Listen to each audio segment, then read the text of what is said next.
Guys, and welcome back to my channel. So today I'm going to be showing you how to get this nice black and white look for your stairs and just give it a little update.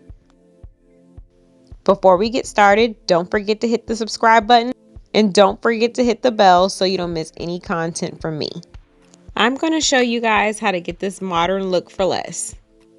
So let's get started. My stairs were already black, but they definitely needed an update. I had nicks, dents, and missing crown molding. So the first thing we're going to do is fill in our nicks with wood filler. The next thing we're going to do is sand.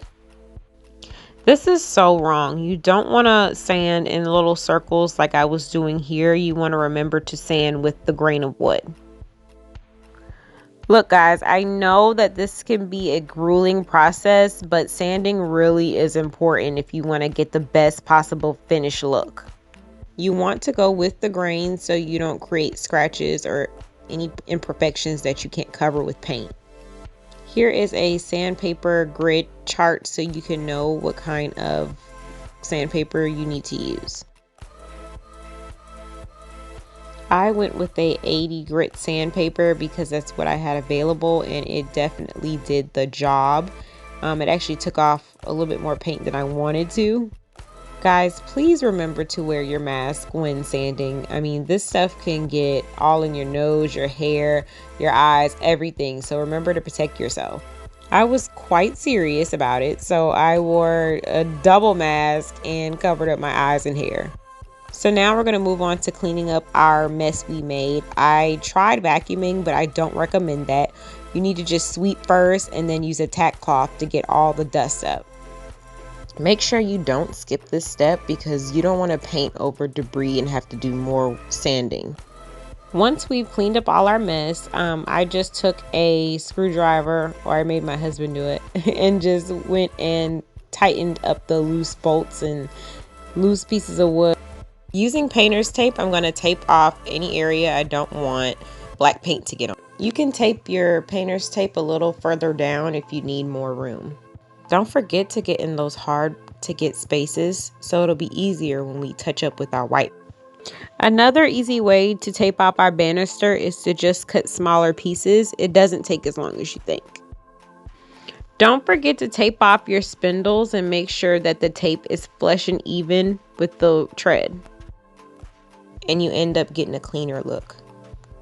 I originally used this paint, but the satin finish seems to be too hard to be able to maintain. It just wasn't enough shine. I just decided to use the Behr Ultra Semi-Gloss in black and add a clear grip, non-slip additive to the paint. Now you're going to stir your paint. I chose a latex water-based paint because it dries faster. So now you want to take a smaller paintbrush and just get those small spaces that would be harder to use a big brush on. Now I'm just going to touch up the rest of the banister. Keep in mind before you start this project that it does take a lot of time. So you definitely want to set aside hours on end to be able to complete this project. You definitely want to work from top to bottom. If you have to utilize your upstairs during this project, you might want to paint every other step. I found that by the time I worked my way down to the bottom step, the top steps were dry. When painting the treads, I just started from the outside and worked my way inward. Don't forget to paint under the treads, especially the ones that are at the top of the stairs, because you can definitely see them when coming up the stairs. This paint does have primer in it, so you should get really good coverage with it. I did about 2 coats. I have 12 steps and it took me about a little over an hour to get down to the last step. 2 hours drying time is recommended. Now we're going to get started on our second coat. You don't want to apply too much paint, so just do a nice thin second coat.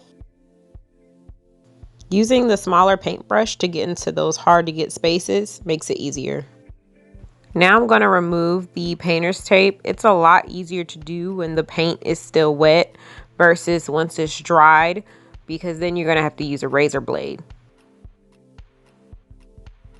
Now we're going to start applying our second coat to our treads.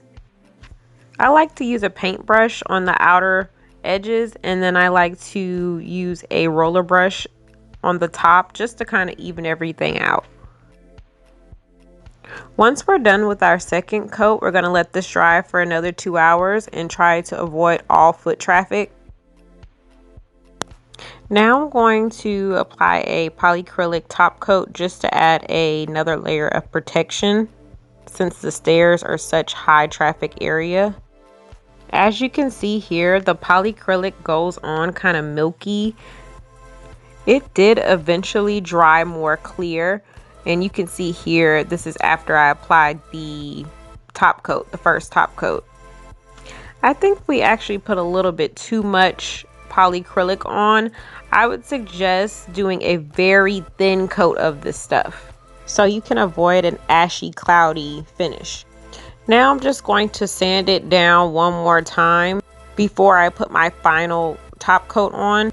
Just because my last coat dried a little gritty, use 320 grit or higher.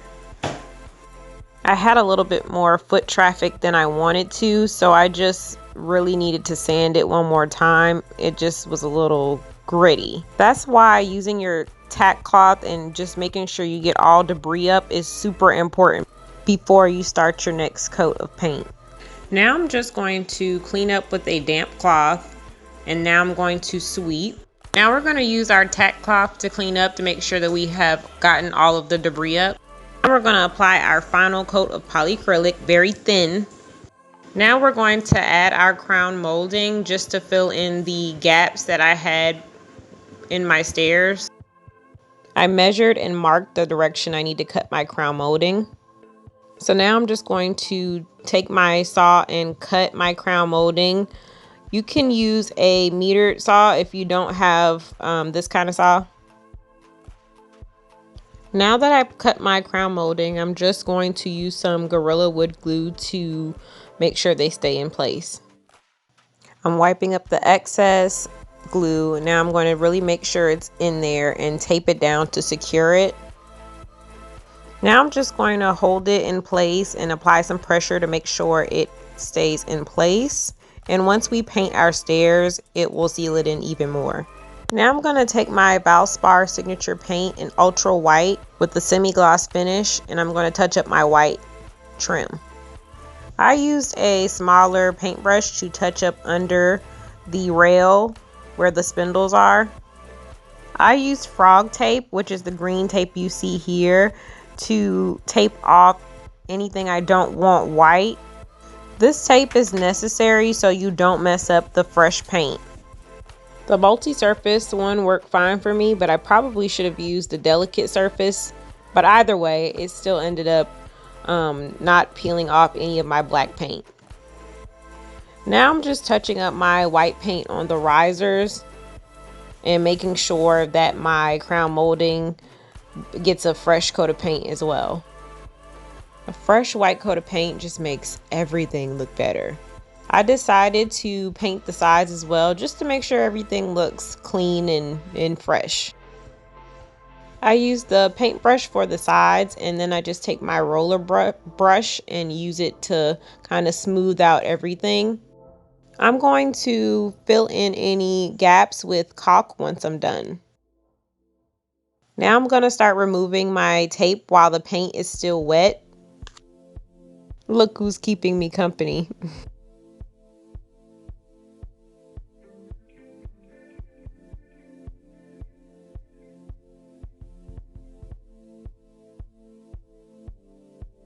Now I'm going to add a design to the stairs just to give it a little something special.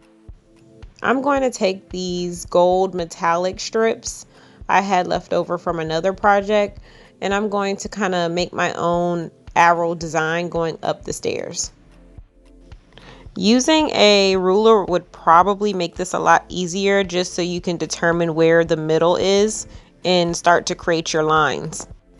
It was then that I decided 2 arrows just wasn't enough, so I decided to add more to the design just to make it look a little bit more modern and less cheapy. Going to cut off the excess. I added multiple layers on top just to make sure that it was firm and smooth and not flimsy looking. Now I'm going to add a little metallic to my banisters. We don't want to do too much. We don't want it to be junky looking, but just a little something. So y'all know we have to run out. Now I'm going to take my LED lights and I'm going to adhere them to the banister. So this is the finished look. This is the effect that we were going for. This also was a great idea because our stairs are so dark. It does seem a little dangerous at night. So this definitely helps us and adds a little coolness to the house. It also has different light settings, so you can change it up if you want to.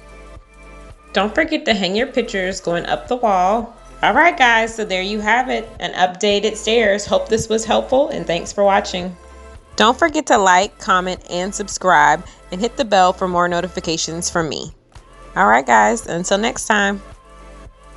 And remember, DIY everything.